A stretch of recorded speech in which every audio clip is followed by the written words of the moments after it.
சட்டமன்ற தேர்தல் நெருங்கி வரும்போது திமுக கூட்டணியில் இருந்து சில கட்சிகள் வெளியே வர வாய்ப்புள்ளதாக பாஜக மாநில பொதுச் செயலாளர் ராம சீனிவாசன் கூறியுள்ளார்.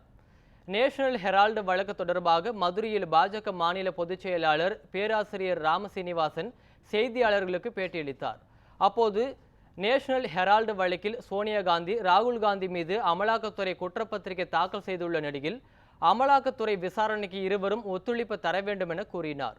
முதல் தேர்தலை சந்தித்த பிறகு தாபிக தலைவர் விஜய் தமிழகத்தில் எதிர்பார்த்த அரசியலை புரிந்து கொள்வார் என்றும் தெரிவித்தார். அதிமுக கூட்டணி கட்சியா இல்லாத காலத்தில் கூட நட்பு கட்சி தான், தோழமை கட்சி தான். இப்போ கூட்டணி கட்சியாக வந்திருக்கிறாங்க, அதில் சந்தோஷப்படுறோம். திமுக கொஞ்சம் பயம் வந்திருக்கு.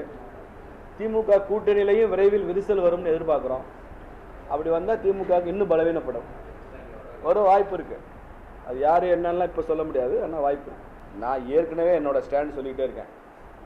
சினிமாவிலேருந்து அரசியலுக்கு வந்ததில் தமிழ்நாட்டில் எம்ஜிஆரை தவிர, ஆந்திராவில் என்டிஆர் தவிர யாருமே வெற்றி அடையலையே. அவர் அந்த யதார்த்தம் புரியறதுக்கு அவர் கொஞ்சம் நாளாகும். ஒரு தேர்தலையாவது ஒரு அடி வாங்கினாதான் நம்மளால் எப்படிலாம் ஆட்சிக்கு வர முடியாதுன்றது அவருக்கே நிதானம் தெரிய வரும். அதுக்கப்புறம் அவரை கேன்சல் ஆகிடுவார். கூட்டணியாக அதுன்னு யோசிக்க ஆரம்பிச்சார். அது வரைக்கும் அவர் முதலமைச்சர் சிந்தனையில் தான் இருப்பார்.